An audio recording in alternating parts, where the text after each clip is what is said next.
فرجهم.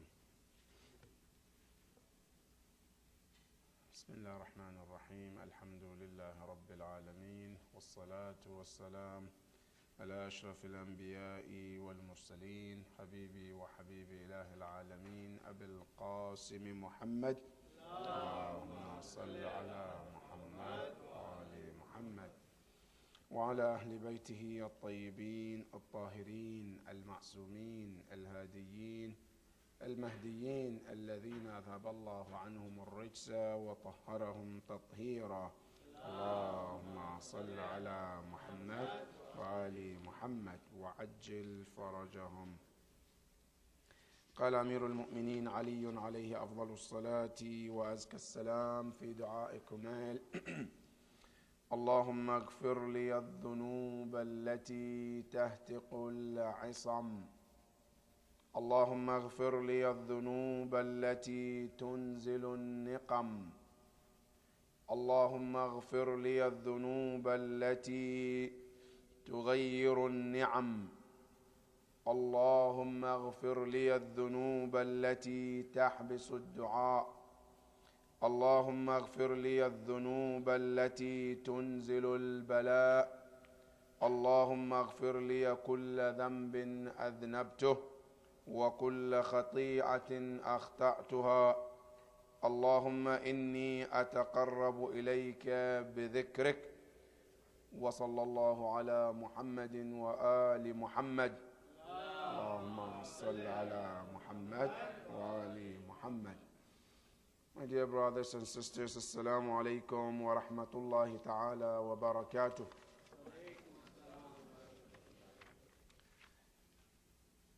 In continuation with our discussion of Dua Kumail, inshallah tonight we will start the second part where Imam Amir al-Mu'mineen alayhi salam, Allahumma salli ala Muhammad, started to talk to Allah subhanahu wa ta'ala about different things.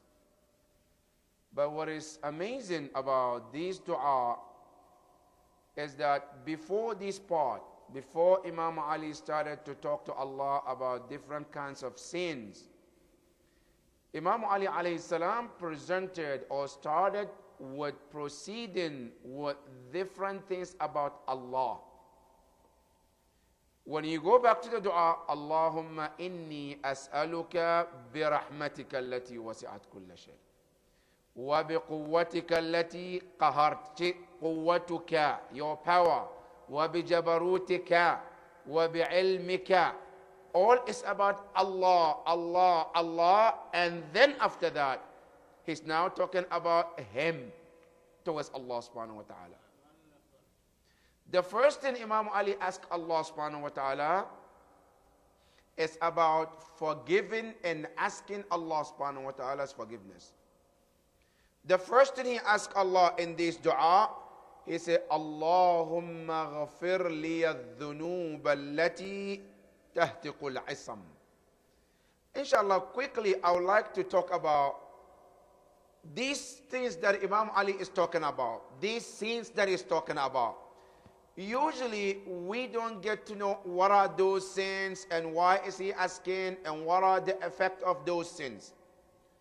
But before I go to those sins, I want to share with you and I that let us keep in mind that any sin that we commit, even though there are two kinds of sin, our scholars divided, they said there are certain sins they call dhunubul kaba'ir, major sins, and then there are dhunubul saga'ir, minor sins. Now, what is the difference between these two? Some of them, they said that the major sins are the sins that one can be sent to hellfire just by committing it. One of them. If I commit one of those major sins, I can be sent to hellfire by committing them. And there are many to be counted. But I'm just going to share with you some of them. And to see how dangerous they are.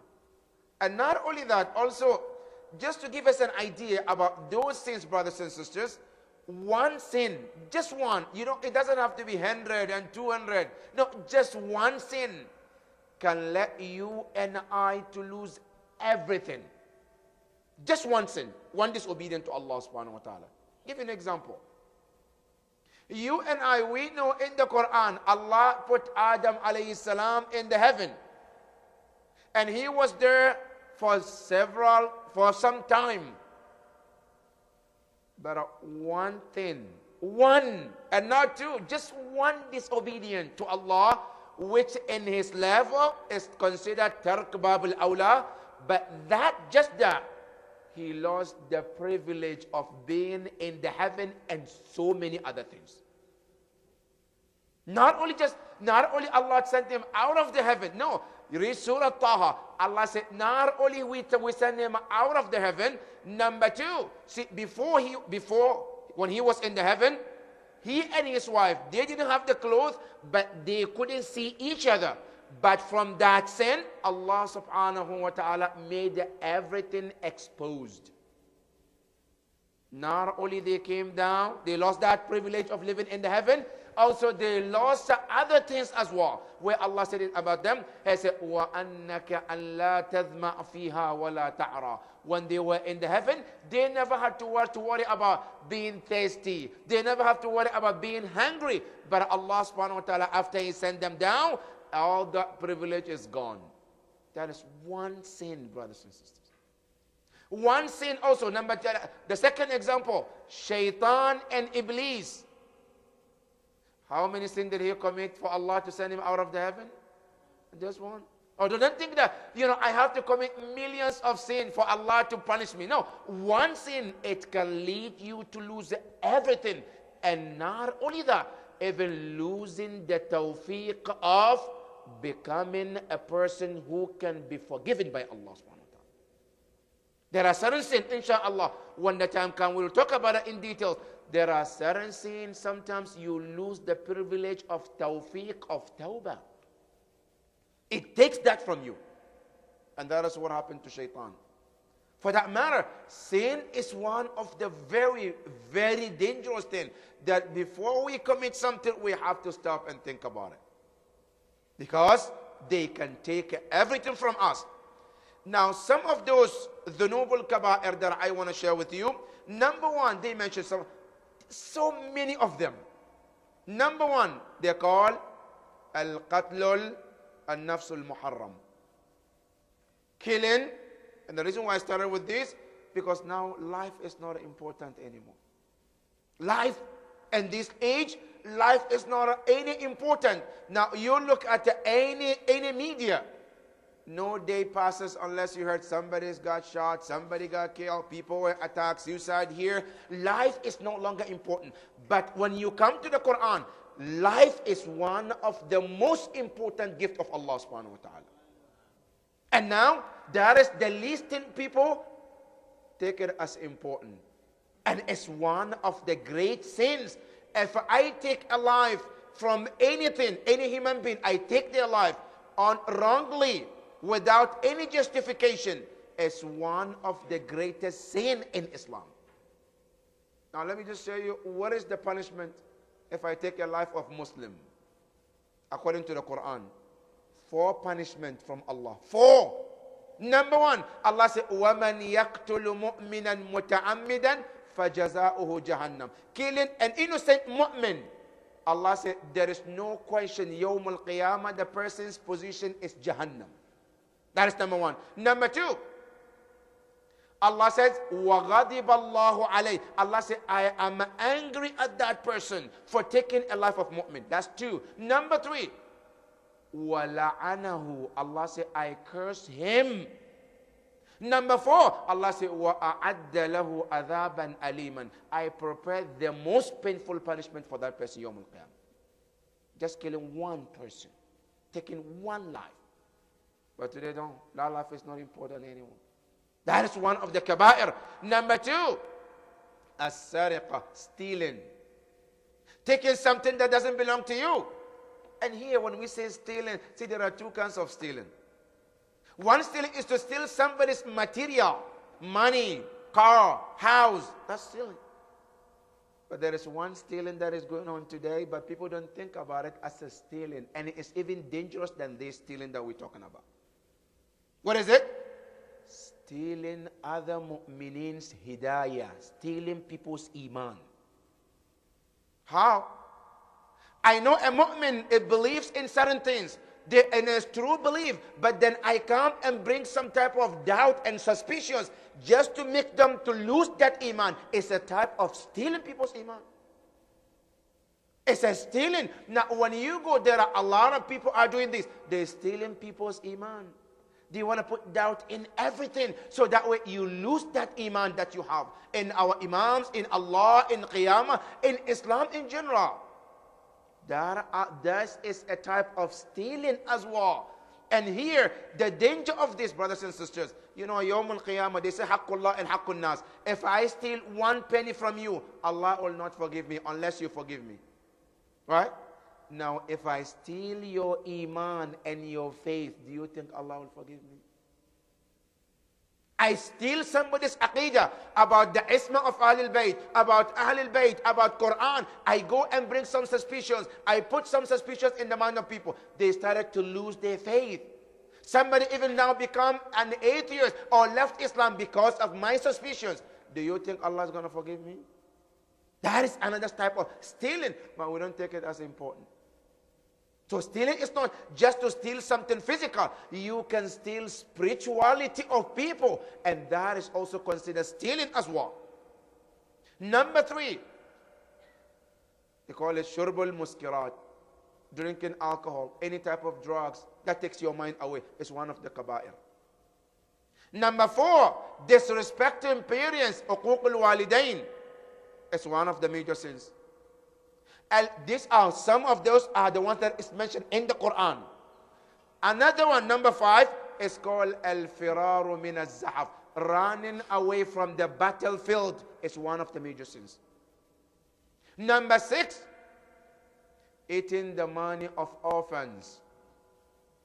I'm being put as a supervisor of orphans. Eating their money is one of the major sins. Number 7, aklul meat, eating something that is haram. And this comes photo between halal and haram food. I go and buy a meat. I know that this meat is not halal. It's one of the major sins. Number 8, riba, interest. MashaAllah. That is one of the major sins too. Taking interest from somebody or giving interest to somebody willingly is haram in Islam. That is also one of the major sins.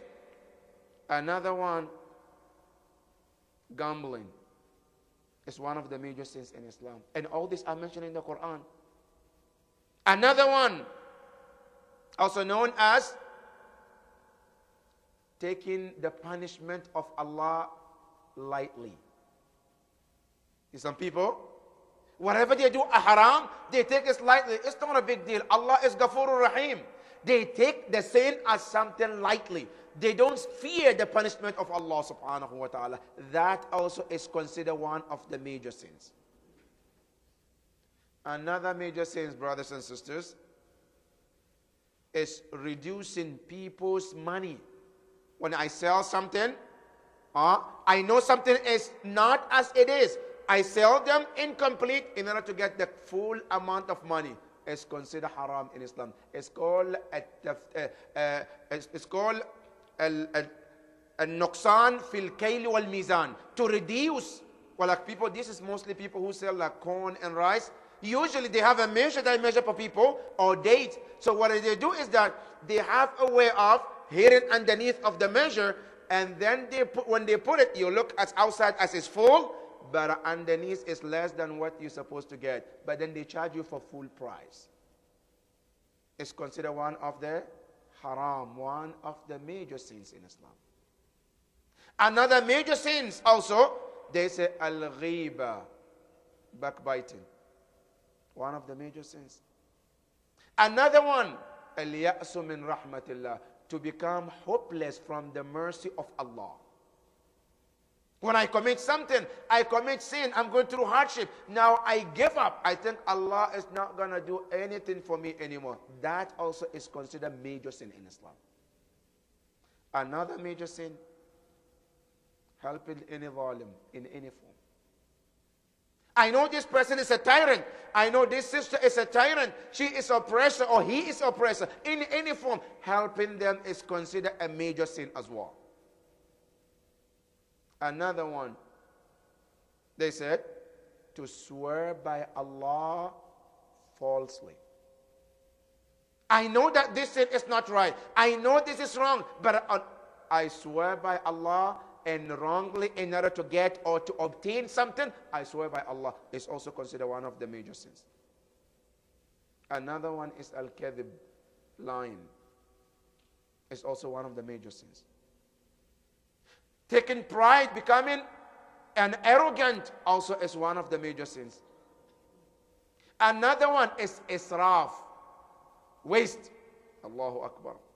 And you know, waste is amazing. You know, nowadays, waste is not a big deal anymore. And waste, when I talk waste, I'm not talking about just the food. No. You know, there are some waste that we do, we don't think about it. What is it?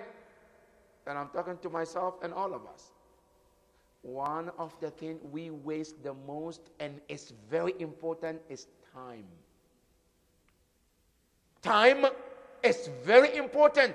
You come to the Quran, Allah said, Wal asr, I swear by the time. It's important, that is why Allah swear by the time. But this is the most thing we always waste.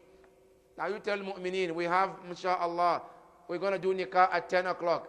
And you show up 10 o'clock and see if you're going to see anybody then. And everybody knows they say 10 o'clock. But 10 o'clock means what? 11:30 or 12 o'clock. That is what we understand. I mean, anytime you give an hour, if you give a time, we always add another 2 hours on top of it. That's a waste of time. That also is what? Is considered a waste. Because somebody comes and they have to wander around, just walking, spending 1 hour for nothing. That is considered a waste of time. It's a waste in Islam. That is one of the major sins. Another one, to deceive someone, al-khiyana, is one of the major sins. One of them also, al-israr al-ma'asi, to keep on doing sin over and over, not regretting, not also asking Allah for forgiveness, is considered also one of the major sins. Another major sin, as-sihr, magic. Doing magic to others is haram in Islam. In Islam, the only time you are allowed to learn to do magic is to learn magic to protect yourself. But to do magic to others is absolutely haram. It's not allowed in Islam. That is one of the major sins. Qadhful muhsanat, accusing innocent people with haram doing. A mu'mina or a mu'min brother, you accuse him for something they didn't do, is also considered one of the major sins in Islam. Another one, al-irtidad, leaving Islam to embrace another religion, is one of the major sins as well. Another one, al-ghina, music. Another one, as our scholars mentioned, al-hasad, to be jealous of somebody for something that Allah has given them. It's one of the major sins. Another one, becoming sayyi'ul khulq, bad manners.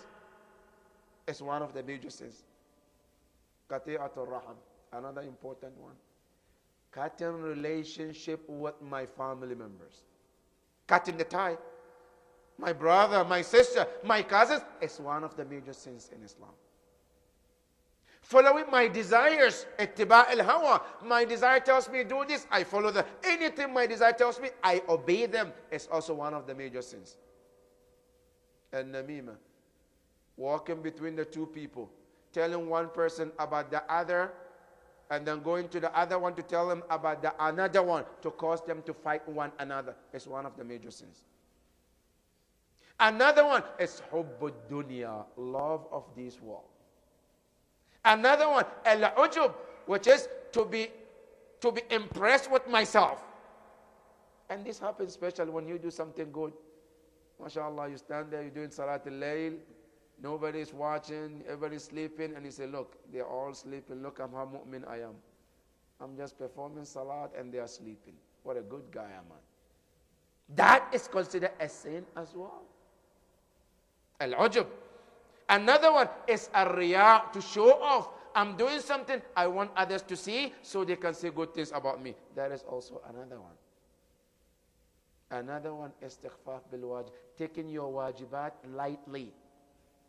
Every wajib in Islam, we have to take it seriously. Taking it lightly is another major sin in Islam. Another one, brothers and sisters, is to declare a war against Allah or the Prophet or the Imams.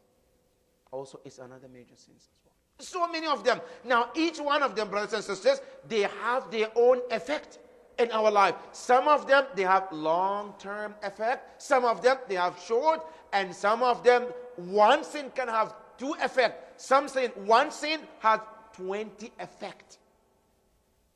It's unbelievable. When you go, there is a book called, they call Al-Ma'asi wa Atharuha. Means sin and their effect. Every sin that you commit, every sin we commit, they have their own effect. Some of them, their effect is not just on you and I. It goes to your children and your grandchildren as well. Allahu Akbar. It's like sometimes some diseases, you can transfer it to your children. And then it can go to you, your grandchildren. The same thing applies to sin. Certain sin, the effect is not just on me as a father. It continues to my children and my generation as well. And the same thing, good deeds too, Good deeds also, my children can benefit from it if I'm a good father. It's both ways. That is why it's very important to be careful about what we do, brothers and sisters. Now let's go to the dua and see what Imam Ali alayhi salam mentioned, those sins. What are they? The first one, Imam Ali said, Allahumma ghafir li al-dhunub allati tahtiqul isam. Ya Allah, forgive me the sins. Tahtiqul isam, which lift your protection. Every one of us, Allah has put a protection on us. That sometimes you commit sin, nobody sees your sin. It's between you and Allah subhanahu wa ta'ala. And sometimes you commit certain sin and you get exposed. The entire world sees the sin and you get exposed in front of the people. There are certain sins when we commit them, we get exposed by Allah and the angels and then the people. Now what are the sins? What are those sins? Number one, when you and I expose the sin of others, we see. A mu'min is committing sin in the private. By chance, I saw it. Islam says, keep it in hiding. Do not expose them. You know, Allah always keep our secret in our sins hiding. You know what happened? The narration says, wherever we are committing sin, Allah subhanahu wa ta'ala, our image shows in Sidratul Muntaha. All the angels, they come and they started to look. You know what Allah does? Then Allah turns off the light for them not to see that servant. If the person continues to sin, sometimes the angel, Allah asks the angel, he said, put your wing on top of the person so that my angels would not see the sin that he's committing. Allah loves us to protect one another's sins. If I started to expose others, Allah will also expose me in front of others as well.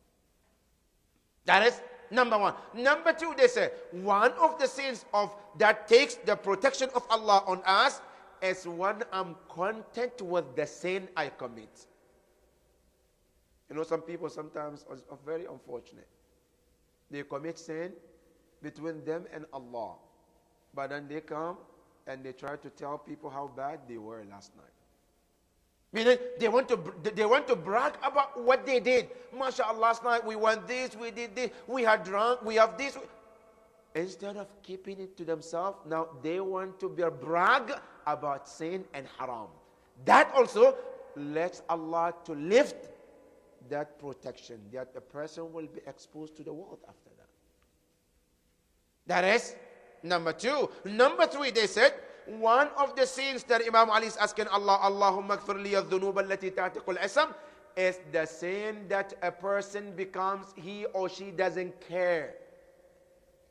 Whatever people say about him or her also makes Allah to lift that protection. That whatever the person commits, Allah subhanahu wa ta'ala expose them to the world. That is number one. Number two, Imam Ali says, Allahumma ghafir li al-dhunub allati tunzilu niqam. Allah, forgive me the sins that cause your revenge quickly. A niqam, a revenge. That I commit a sin, immediately Allah revenges. That is also some of the sins Imam Ali is asking Allah, and is teaching us to ask Allah to forgive us those sins. Now, what are those sins? Number one, al-baghi, crossing the boundaries to the boundaries of others. In other words, oppressing others, doing dhulm to others. One of the things that Allah subhanahu wa ta'ala immediately, it doesn't take some time, Allah will punish the person. It's if I go out of my way to do oppression to others, Allah subhanahu wa ta'ala says, immediately my punishment comes to you. The revenge of Allah. That is number one. Number two, as-sukhriya, making fun of others. You know, in Surah Al-Hujurat, Allah said, do not make fun of others. Why? Because sometimes people, we make fun of them, maybe they are better in the sight of Allah than we are. Some people, you think they are bad, in the sight of Allah, they are better than you and I. Let me share with you a story. At the time of Prophet Musa alayhi salam, they say there was a young man who was a very bad young man. He does every sin you can think of. Every sin you can think of, he does. From drinking, from stealing, from anything that you can think of. Until one day he repented. Sincerely. How did he repent? From the bottom of his heart. He asked Allah's forgiveness. And he was crying. He was repenting to Allah. As after he repented, he started walking in the desert, just asking Allah for forgiveness. As he continued to walk, he saw one of the bishops, Christian leaders. As he was walking, he asked him, can I walk with you? He said, yes, come. They both started walking together. And it was in the middle of desert. Then the bishop told the young man, he said, let's pray to Allah to send us a shade on our head so we can have a shade, because we have a long journey and it's too hot. The young man looked at the bishop. He says, if there is anybody to make dua, it's you. Because I don't have any face to face Allah to ask him anything. The bishop said, okay, I'll make dua, but you say Ameen. He said, okay. He started making dua, and the young man would say, Ameen, Ameen, Ameen, Ameen. A few minutes later, the shade came on their top. They started walking. They walking. After miles and miles, they got to the point where they have to take different routes, different roads. After they say goodbye to each other, now they look in the shade. Is he going to go with the bishop or is he going to go with the young man? Now the bishop, he was sure that he is the reason where this shade is there. So as he turned to go, he saw the shade was going with the young man, not the bishop. Allahu Akbar. He turned and he looked at the shade, was on the head of the young man. He called the young man. He said, what did you do? He said, I didn't do anything. He said, I thought I am the bishop. I thought I am the closest one to God than you are, because I'm the bishop and you are not. This is to tell us that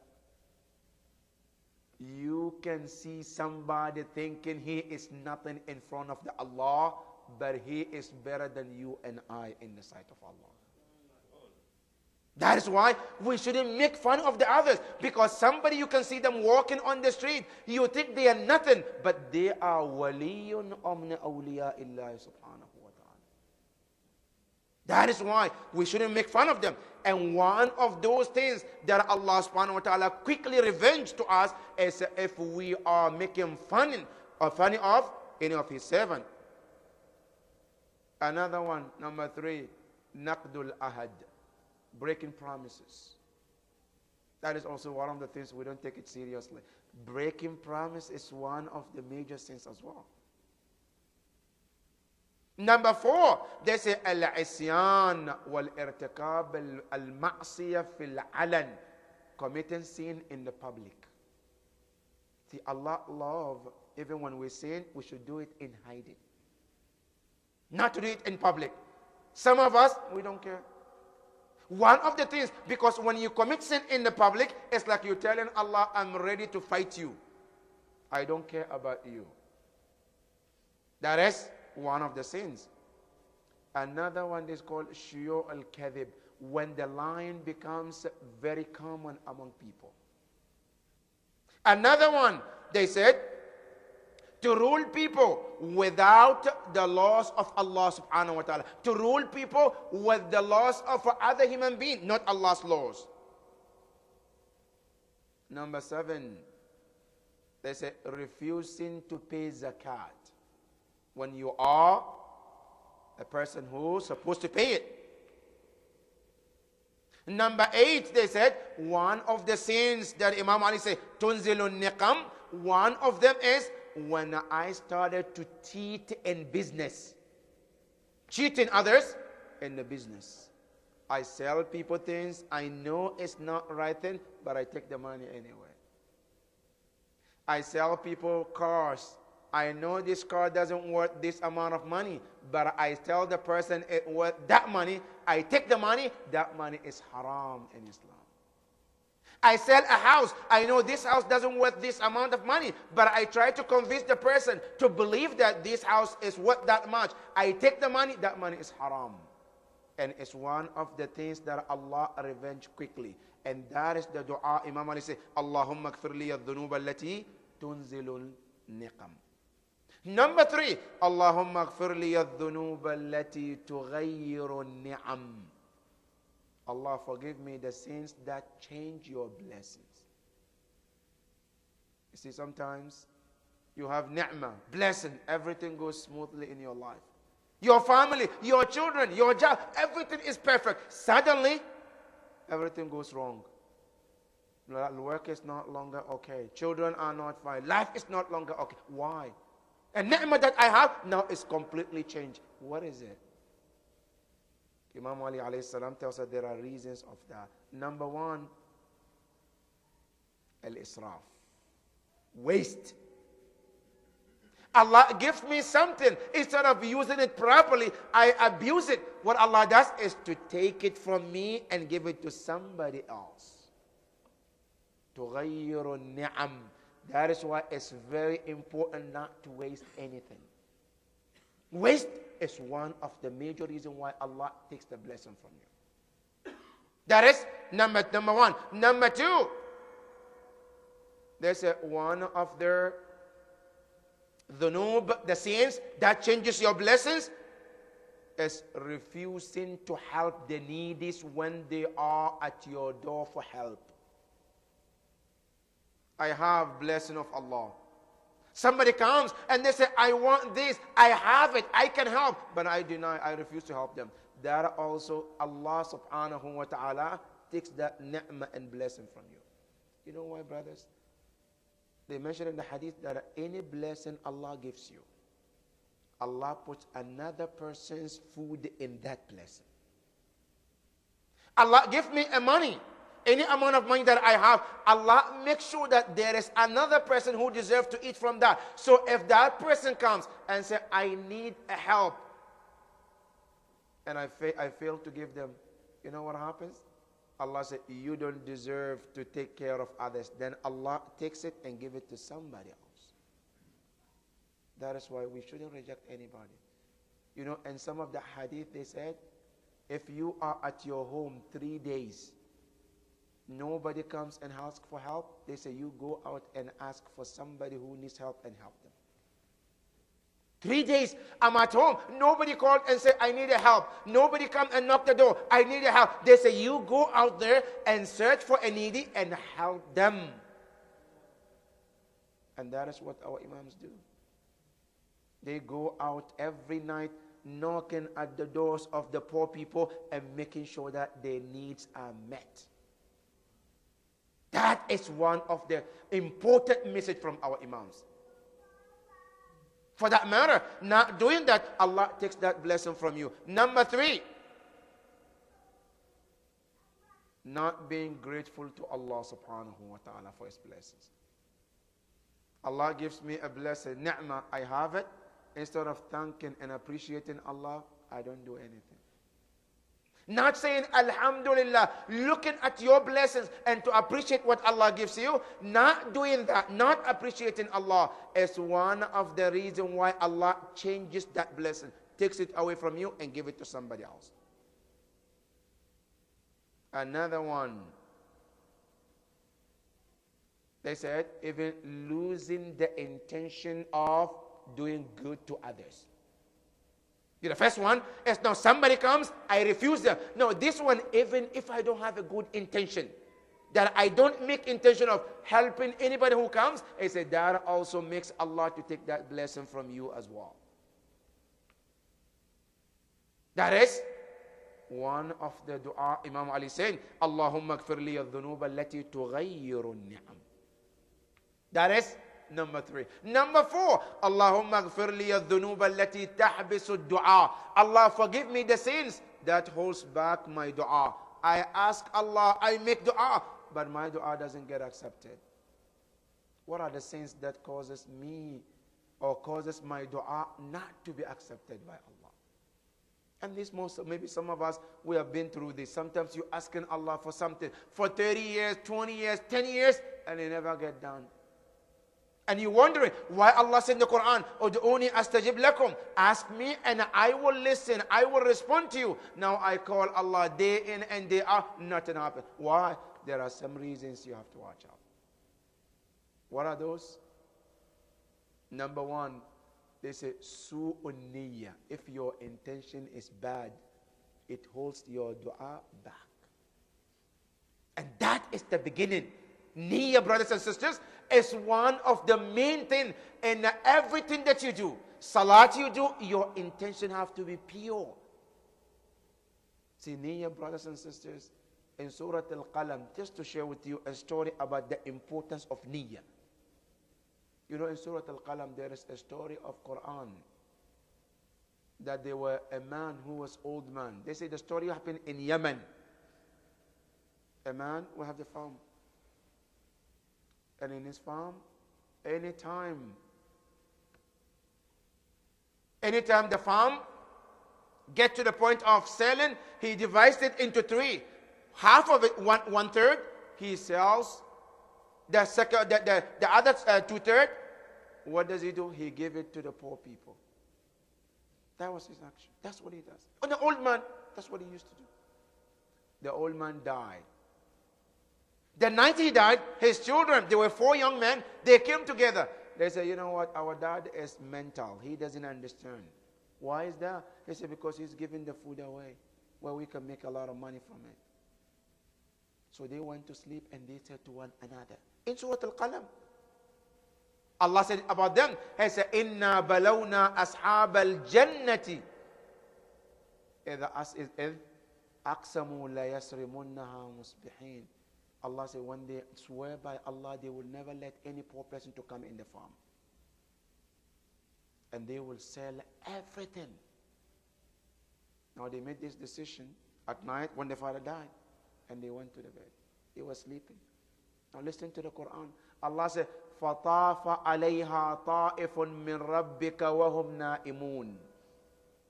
As they were sleeping, Allah sent a storm to the entire farm, and the entire farm was burnt.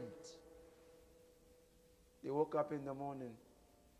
Quran said they were talking to each other in whispering, rushing to go to the farm, close the door, don't let any poor person come in. They got there, they couldn't find the farm. They look around. This is the farm they have been going when they were children, but they couldn't figure out the farm. As they started to look at the farm, they found, this is the farm. Everything is gone. Now, brothers, did they stop the poor people? No. Just the intention of stopping, Allah took everything from them. Just the intention. They made intention. We are going to take everything from the poor people. Allah said, before you stop them, I'm going to take from you, so you don't even get the chance to stop those poor people. That is how dangerous niyyah is. And the importance of niyyah, the Prophet said, niyyatul mar'i khayrun min amal. Sometimes if my intention is good, Allah said it's better than the action itself. Sometimes you make a niyyah, Allah, if you give me this, I will do so and so. I will build a masjid. Allah will tell the angels, write in his book that he has built a masjid. Even though you haven't built a masjid, but your intention, if it's pure, you get the reward as you have done that good deed.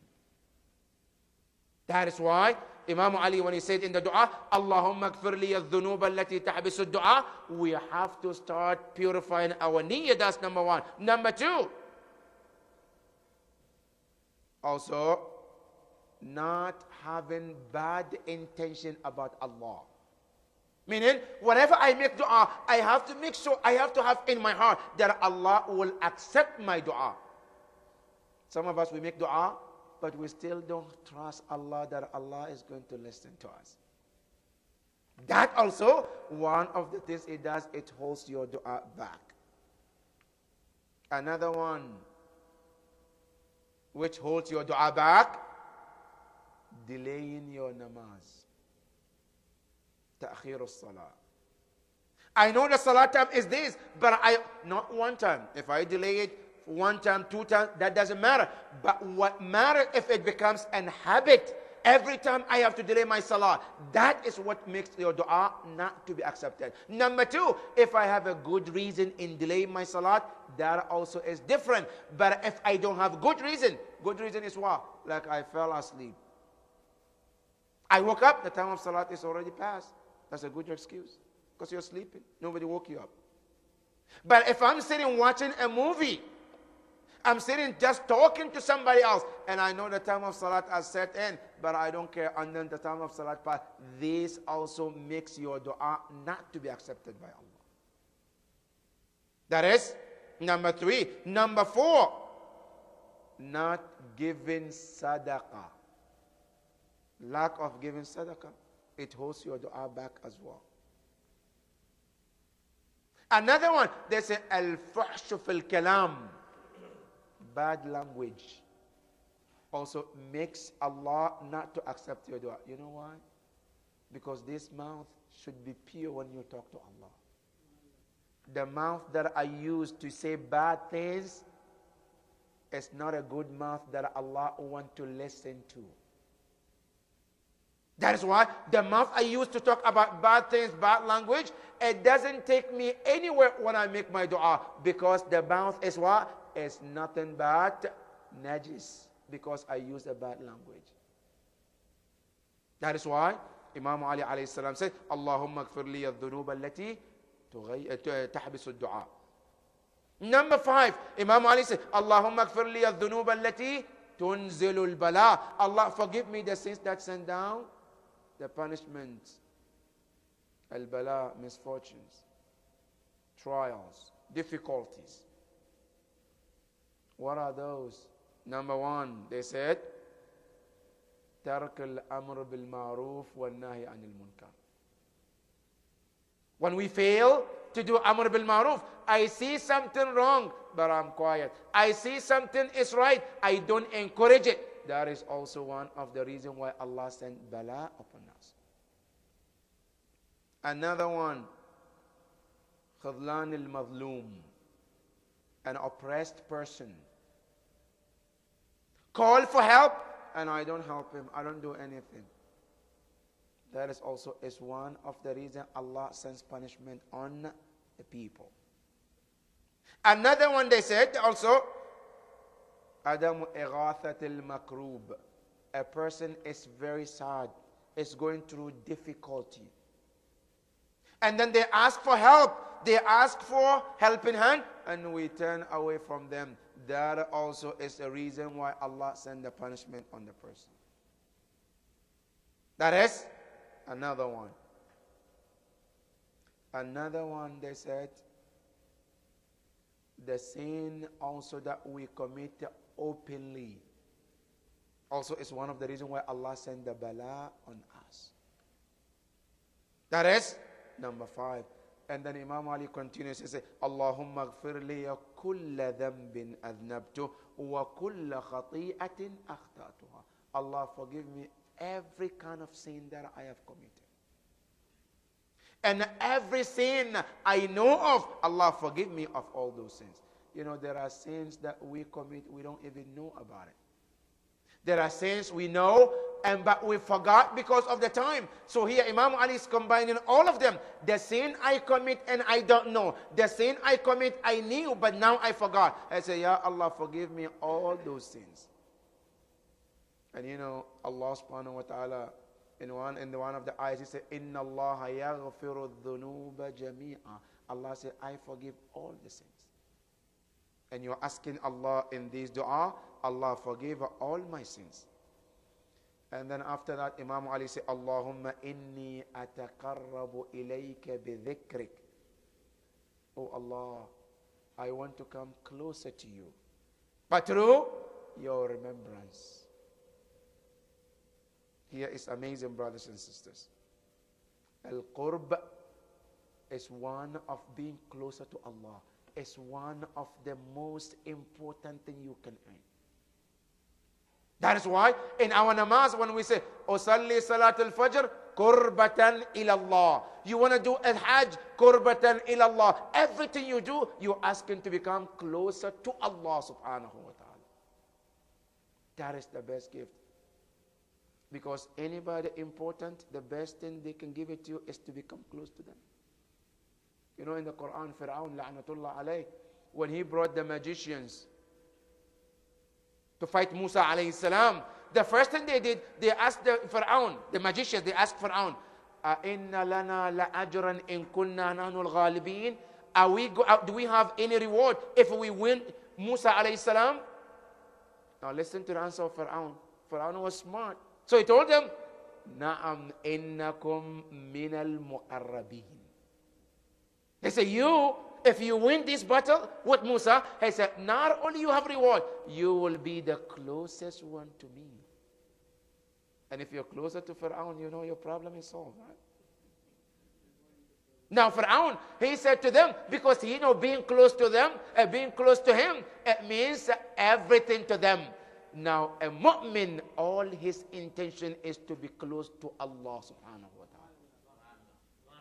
Everything that we do, our all intention is not the heaven or the hell. And as we go, you see Imam Ali is talking about that. He said, Al-Qurb, closeness to Allah, it means everything to me.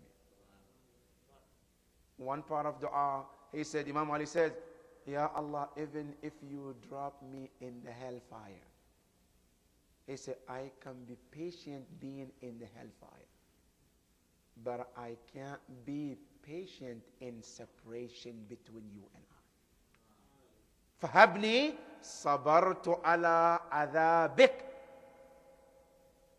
فَكَيْفَ أَصْبِرُ عَلَىٰ فِرَاقِكَ.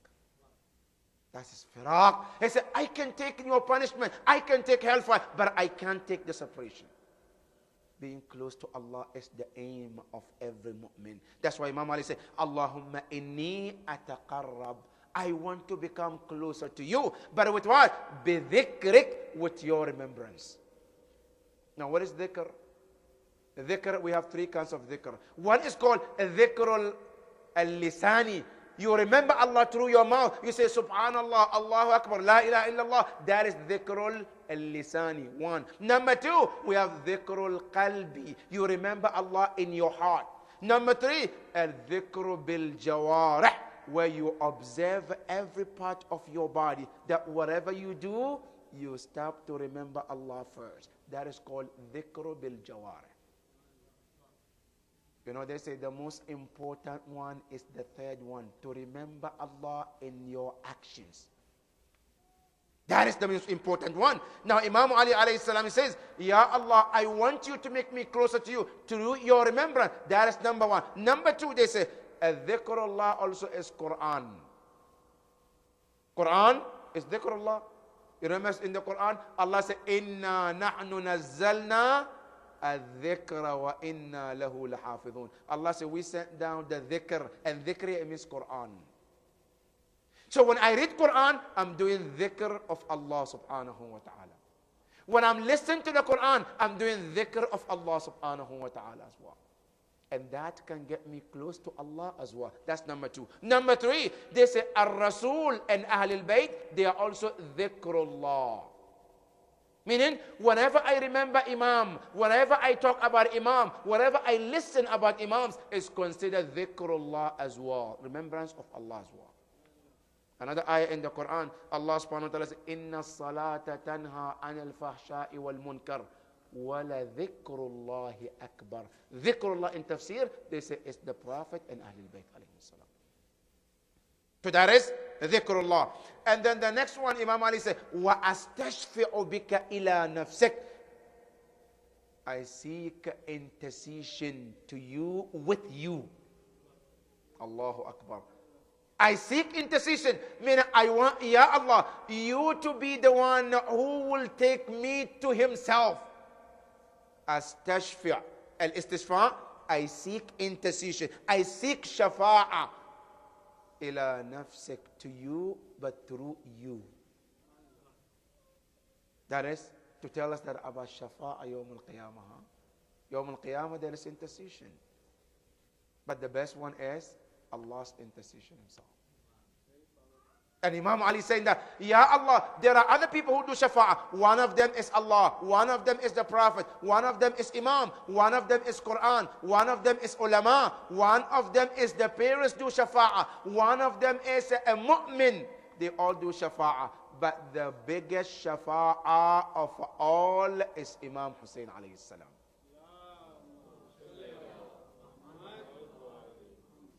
You know, everybody has a shafa'ah. But the shafa'ah of Imam Hussein is the biggest gift Allah ever gave to anybody.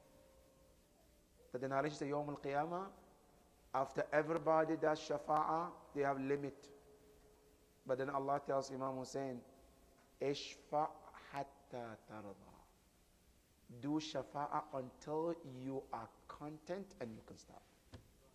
Everybody, they have a limit, 40, 60, 100 million. But Imam Hussein, Imam Allah said, you do the shafa'ah until you are pleased and you can stop whenever you want, Ya Hussein. That's why in ziyarah we say, Allahumma arzuqni shafa'at al-Hussein yawm al-wurud.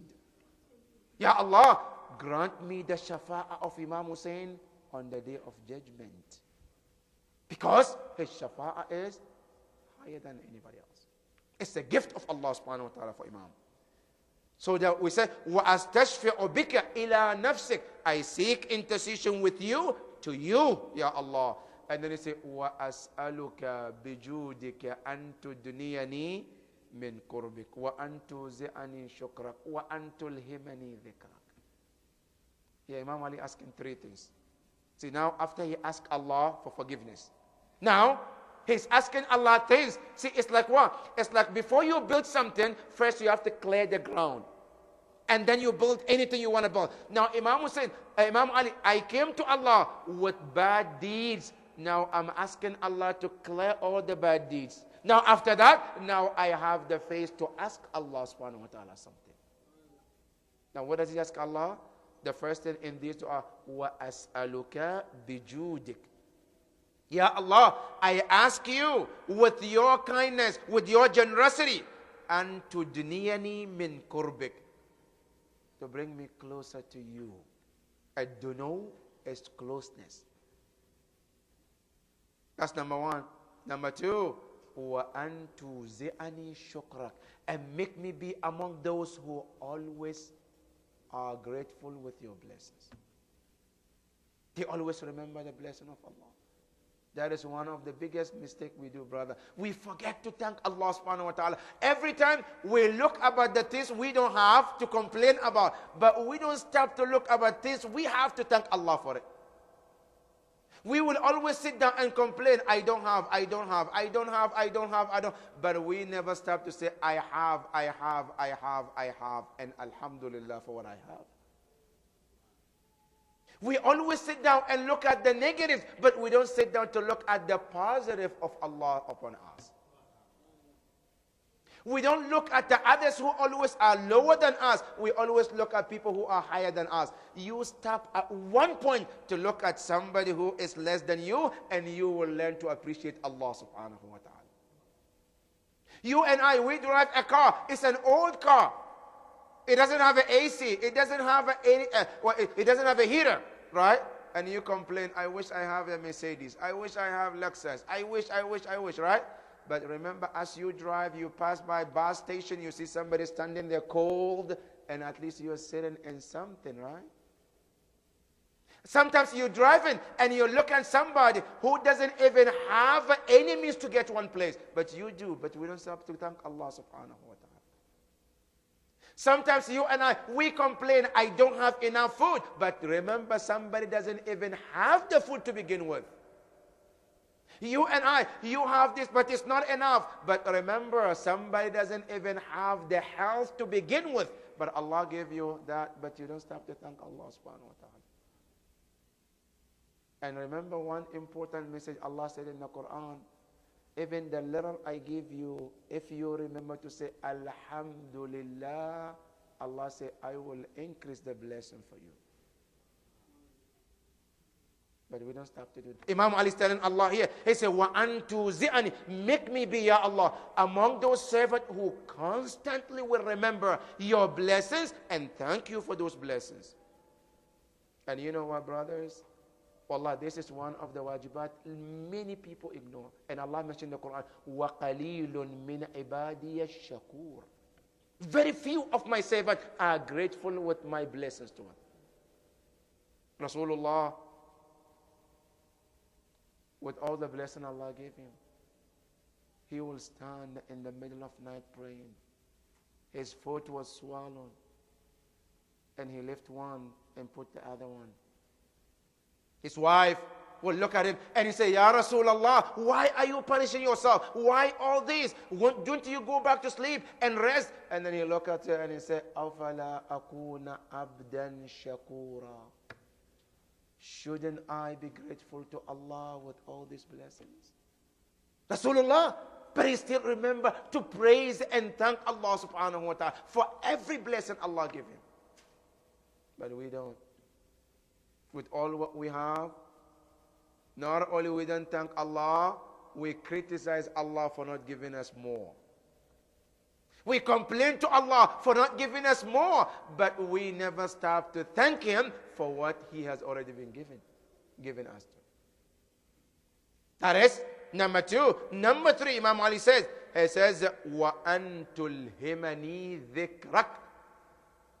Ya Allah, make me also be among those who constantly remembers you. Dhikrak, your remembrance. See, these three things, they are called in Ilm al-Irfan. The first one is called Manzilatul Qurb. The second one is called Martibatul Ash-Shukr. The third one is called Darajatul Dhikr. That all these three, they all have their positions in Ilm al-Irfan. And it's amazing when you look, they said they are always tied to one another. You cannot become a person who thank Allah unless you always remember Allah first. You have to remember Him for you to remember to thank Him.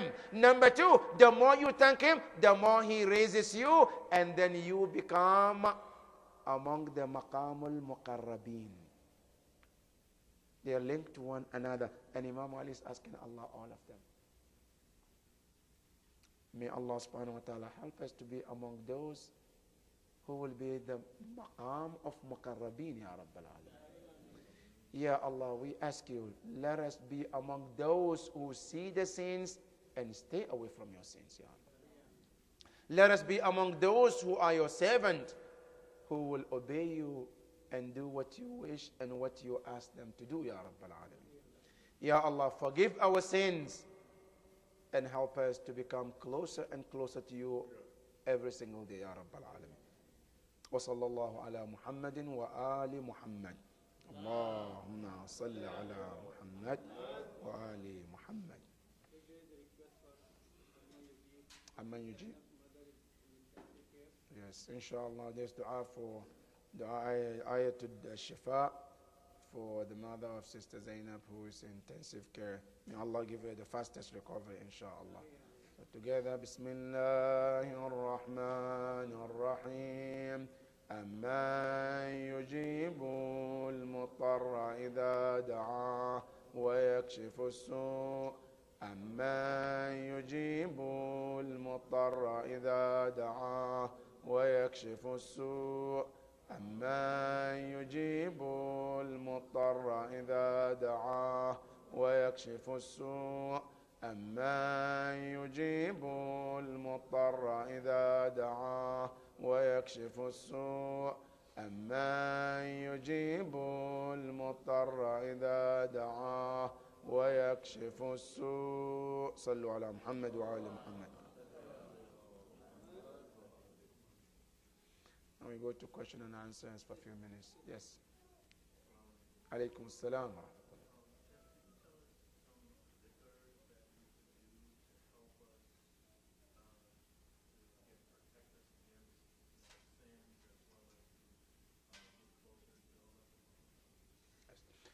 The question is there anything that one can do to help to get closer to Allah subhanahu wa ta'ala and also to prevent one from the sin? Alhamdulillah, one of the greatest things about our Imams is that they never left anything we need and they didn't mention. Everything you can imagine and things you never even imagined, they already put it out there for our use. It's just the matter is we just go back and find it and then use it in the right way. Now, yes, there are many things one can do. The first thing they said, one of the things, a dhikr that one can do to always help the person to stay away from sin and then also bring them closer to Allah is this sentence, Astaghfirullah Rabbi wa atubu ilay. This sentence is very, very important. Number one, you are asking Allah for forgiveness for the sins and you are asking Him to become closer because wa atubu ilay. At-tawbah means returning to Allah. So you're becoming closer to Allah. So you are asking Allah to forgive your past and bring you as closer as He could bring you to Himself. That is number one, and that's why it's even Salat al-Layl.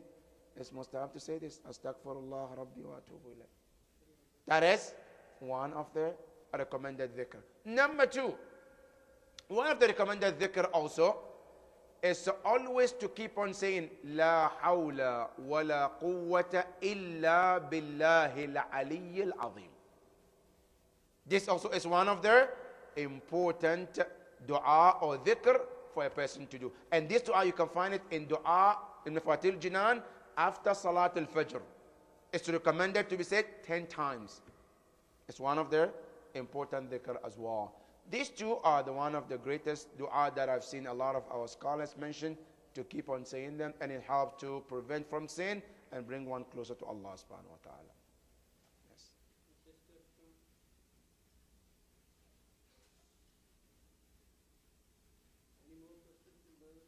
Yes. Yes. You said that saying shukr from the core of the heart takes you to the Muqamul Muqarrabeen. Yes. So is it that like on tasbih you just keep saying shukrullah, shukrullah, shukrullah, or how to reflect it? The question is, how do we say the shukr? Because we say shukr brings you closer to Allah. And let me rephrase this properly.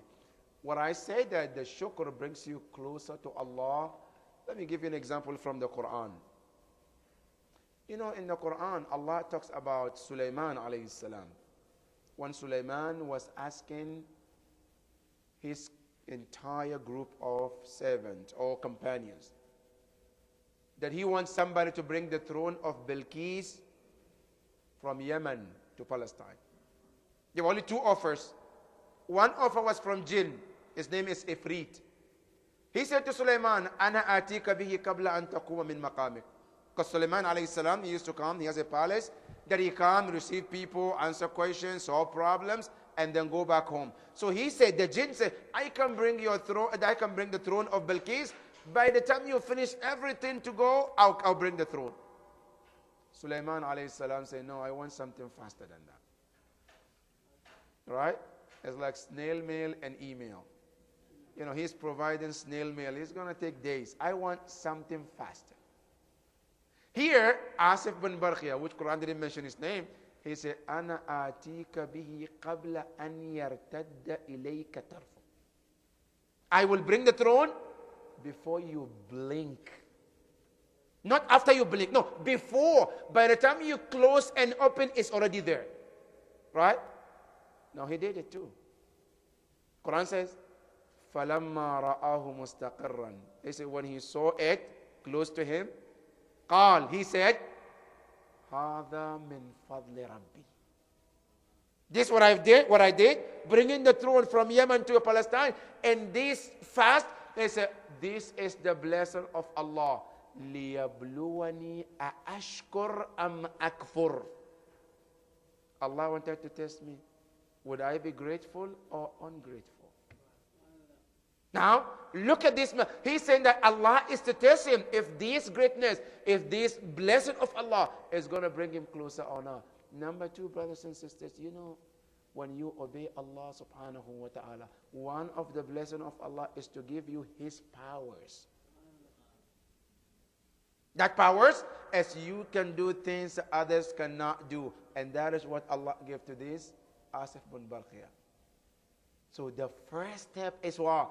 Is to know how to become a good servant of Allah, and through that Allah will give you any blessing you can think of. Yes. The dua al-Faraj. Bismillahir Rahmanir